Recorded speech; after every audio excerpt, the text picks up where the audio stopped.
Welcome, college basketball fans, to the Full Court Press Podcast with LT and Sammy D. This is the podcast that brings you legendary stories from college basketball's golden era and dives in deep with a current analysis of today's game. Get ready for the most energetic and entertaining college basketball podcast around. Let's get it.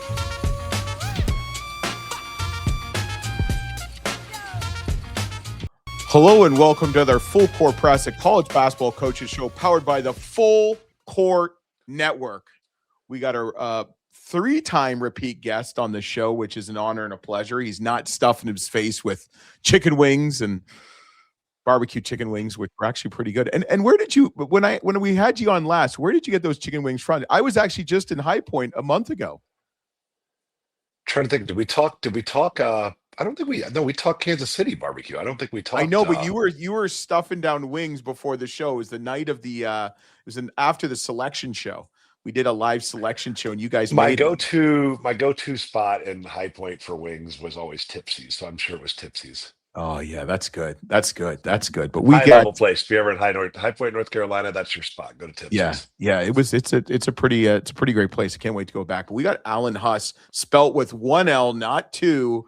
I guess he's currently the associate head coach, but as of Monday, he'll be the head coach. Is that how it works at Creighton Blue Jays? Maybe as soon as we get done celebrating the Crown Championship here. Yeah. So how does that kind of work? I mean, like, is it pretty much just Coach McDermott doing how does that work? I mean, you're the coach in waiting, which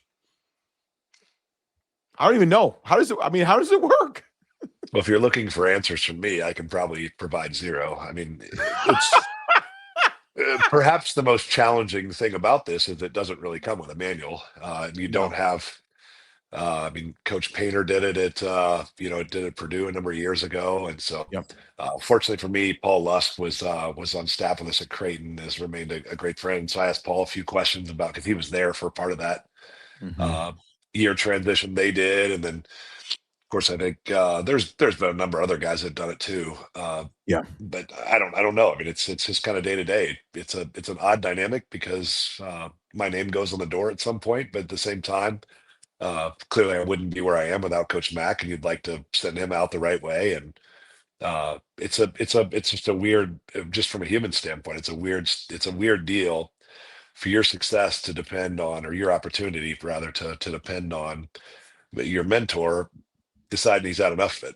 And so it's challenging to go through it. And, well, I mean, think of it this way: it's the current college basketball landscape. You knew it was going to happen sooner than later. I mean, it's crazy, as you know.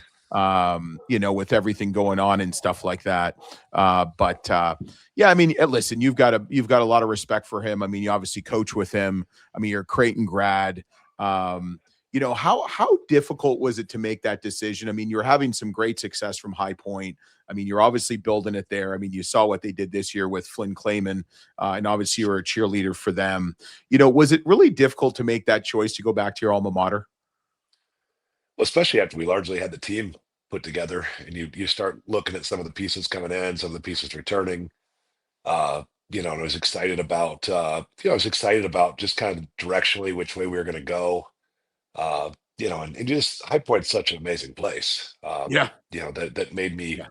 When you're in college basketball, job opportunities. If you win a few games, job opportunities have a way of finding their way to your desk, and there were a series of them that came my way, and one that got my attention. That's ultimately what it came down to. It would have taken something awfully special, to get me to walk away. And the kind of response you get when you're at a place like High Point, that now I think the world's getting to know just how special it is, largely due to Flynn's team this year, that group of seniors that led that group, that staff. They did an amazing job, and let the rest of the world know, or the rest of the country maybe know at least, just how special a place it is. And so, the kind of the look of disgust I would get from, search firm people and different people in the business when I would tell them I wasn't interested in XYZ job because I had a better one at High Point. They'd look at me like I was crazy, but now the world's seeing it. You've got exceptional leadership and people that just get it at every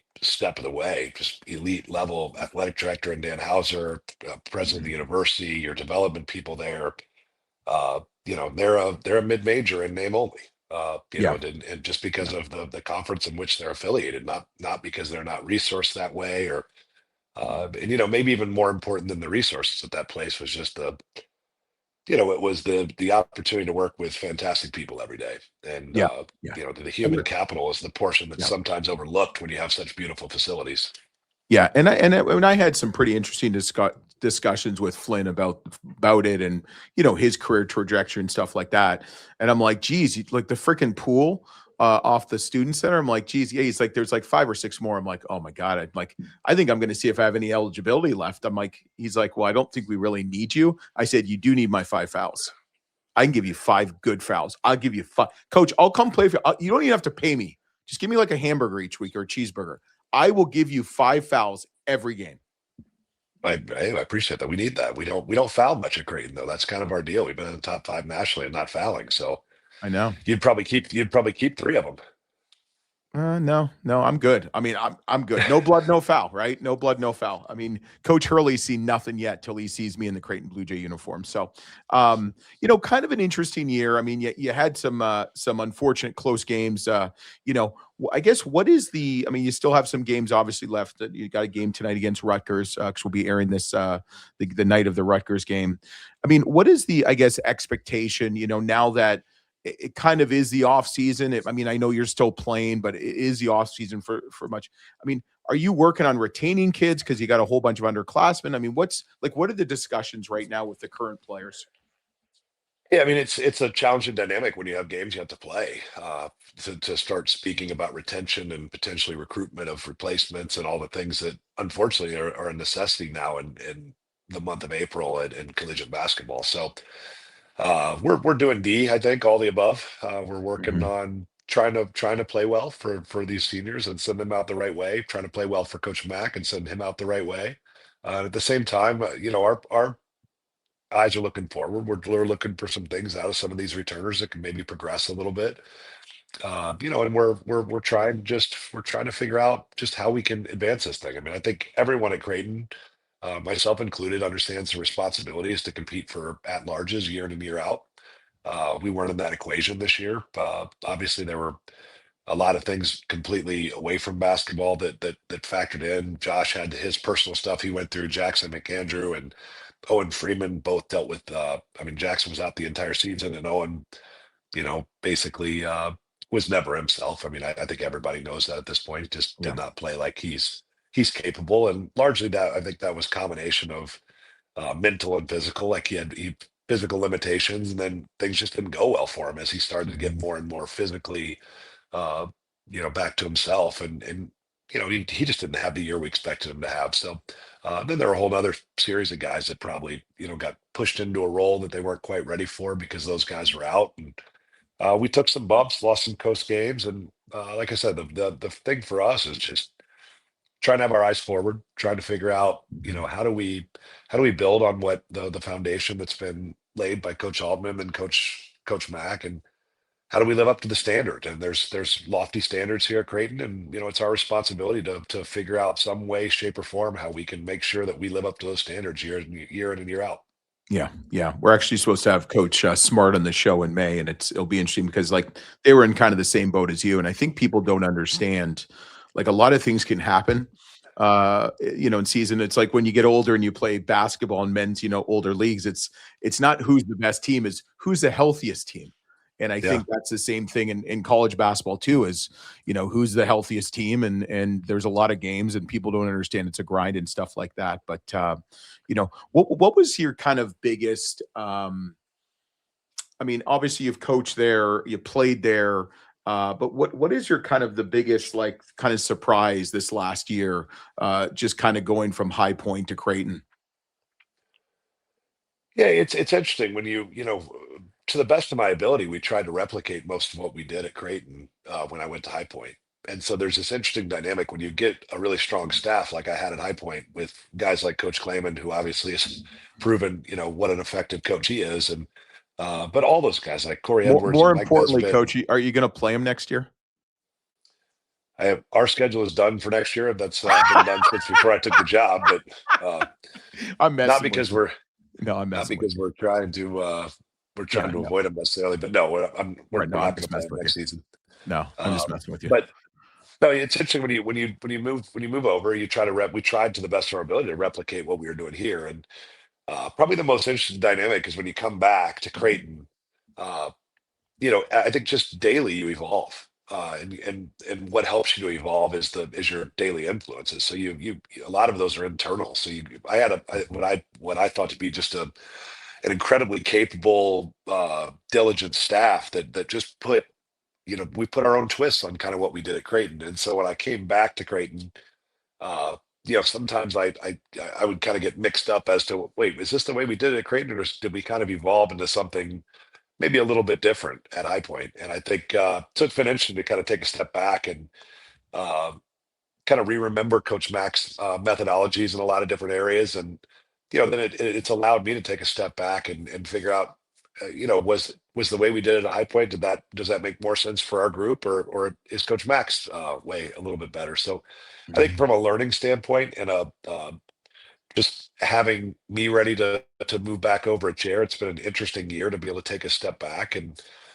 just make sure that from an efficiency standpoint, that we're doing things the proper way. And that the kind of one thing that's been super interesting from a basketball standpoint has been that my ability to step back and really hyper focus on the offensive side of the basketball, and just be able to sit back and take notes on kind of other facets of the program and how things are operating. Yeah, yeah, yeah. With the kind of current basketball landscape that's ever evolving, ever changing. I mean, plus, shoot, you already have 1,000 people in the transfer portal, and it's not even open yet, and people taking visits supposedly, which is even funnier. Um, what does culture mean to you, and is it sustainable in the kind of the current landscape? Well, I think the one thing, whether you look at metrics, whether you look at choose your data set and data scientist or system, whatever it is, I think the one commonality you see in all those is that retention wins. Like especially when you get to the high major level, you need to retain players, and I think Yeah, that's uh, to me your culture is lost if you lose retention. And so you need players that stay for year to year. And I think a couple of different things happen. I'm going to give you a long answer to a really simple question. that's fine. But to me, it's super, it's culture has never been more important. It's been never been more difficult to establish and maintain. But the actual way you do it is pretty simple. You get kids to come, you get kids to be a part of something that's a little bit bigger than themselves, that play for the name on the front of their jersey, and do the right thing when nobody's looking. And I think for the more and more time you spend around those players, uh, the more you're able to be impactful in their lives and help them to understand what we're trying to get done. And I think that's why those metrics all say that. We know we gotta keep kids, and we gotta get them early, we gotta keep them there, and we gotta keep them engaged and keep them on task. And I think that's just like I said, a really long answer to a simple question, but I think culture is still the most important thing. Yeah, yeah, yeah. And honestly too, the more money you have doesn't mean you're going to win either. It's called the Yankees philosophy. Um, who I knows? think I we'll mean, take it. If you're giving me a choice, I'll take the Yankees. But well, you're second on the list. I owe Chris Holtman at DePaul $10 million. So when I give him the 10, then I'll work on sending you some money to Creighton. But don't fair. wait too long, okay? I don't want you to wait and be excited about it. If you could change one rule in college basketball, both either on the court or off the court, what would it be? I mean, two things. Off the floor, to me, we should sit out. One free transfer and then sit out after that. Uh, you know, just to encourage culture. I think a couple of things. Number one, the basketball gets better that way. Number two, the kids have a better chance to graduate. And I know that's kind of lost in this world of who's all the fake numbers that get floated out by all the experts across the Twitterverse. Mhm. It is kind of nice for 95% of these kids. They're going to need to 99%. They're going to have a job at some point, Yeah. and getting some kids degrees. Like most kids, I mean, even in the old days, uh, a lot of kids came to they came to high major schools. They came there to Mhm. go to the NBA, but most of them left with a degree and were employable. Yep. So I'd like to get back to that. I just, for no other reason. I mean, I'll play by whatever rules they give us. I mean, I was an AAU guy and a high school guy, and prep school guy, so I get it. Like Yep. these rules aren't new to me, and they're fine. But I just think that it's kids. It helps kids, and I like the idea of kids getting degrees. Like that's why I came to college basketball to start with. Yep. That's number one. The actual on court stuff, I think, and this is really, I think. I don't even know why we're having this debate. I think it's so simple, but I think it cleans the game up. We're the only game of basketball played anywhere in the world that doesn't play with the quarter system and then Yep. reset the fouls. And I just think it'd make the game smoother if we'd go to the quarter system, Yep. allow it to advance late in the game. And then it was just less one-on-one free throws. You get rid of the one-on-one and you just go to the two-shot bonus after 5 fouls. And so many times when you watch a game just completely change because somebody commits 2 or 3 fouls in the first 2 minutes of the second half, and it just completely changes the flow of the game. And having Yeah. a reset halfway through the second half, and between the third and fourth quarter, I think would allow the game to be a little cleaner. I think it'd be better for the officials. I think it'd be better for all involved. Yeah, it's funny because when you think about it growing up playing, I coach my kids in CYO, it's quarters. You go to high school, it's quarters. You go to NBA, it's quarters. You go to Europe, it's quarters. But college Everywhere but basketball, this. it's halves. Yeah. It Yeah. makes no sense. Yeah. Well, coach, no offense. There's a lot of things that don't make sense. Sure. Maybe that's not on the top of the list. No. Let's be honest. So I want to finish you off with the shot clock, and you've obviously done this before, but we're going to change it a little bit because there's always questions that can be asked. So, what would you get? What is one word to describe the Big East Conference? Physical. Okay. Physical. I mean, and that's changed. It's amazing how our game, it's such a copycat game. When I first came into this league, whatever that was, 10 or so years ago, Jay Wright was at the pinnacle of the sport, and they went small and skill.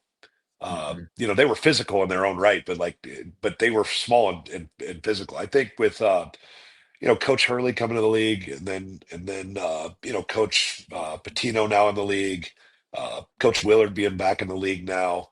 Obviously, you talked about Coach Smart, like just the physicality. Coach Holtman, I mean, DePaul is physical, like just one physical team after another. And everybody, when I first got in this, was going small, and we were a small and skilled league when everybody was trying to compete with Villanova. Yeah. And now the league is just, when I watch it, I think it's as physical a league as there is in the country. Yeah. And then you add Coach Hodgson to Providence; he'll be physical too. So absolutely. Yeah. It's obviously a very good league and very physical. So that's good. One word to describe Danny Hurley. I mean, he's the best coach in the country right now, and I don't think it's that's like 6 words, Coach. One word. Savant. Ooh. That's pretty impressive. I like that. That's good. I think he's playing chess and everybody else is playing checkers right now. And I'll go a step further and say I think this coaching job he's done with this group is nothing short of miraculous. Like they've got some holes and they just keep winning because, back to your word, their culture.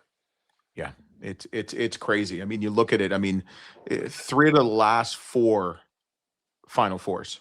I mean, and if they win 3 of the, I mean, I don't know how you can do it. I mean, and the thing is, there's this perception of I mean, I've covered him now for 2 Final Fours, and the guy's just a good dude. No question. Yeah, and that's what people, it's the same thing with Izzo. People think Izzo's old and crotchety. Izzo's awesome.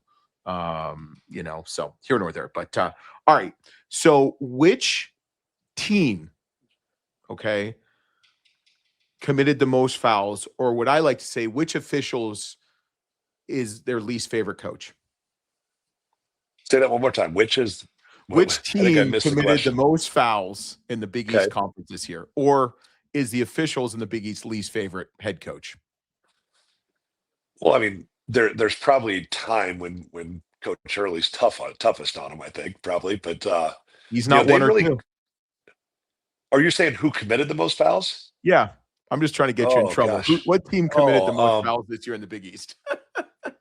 Ooh, I'm trying to think who really fouls a lot.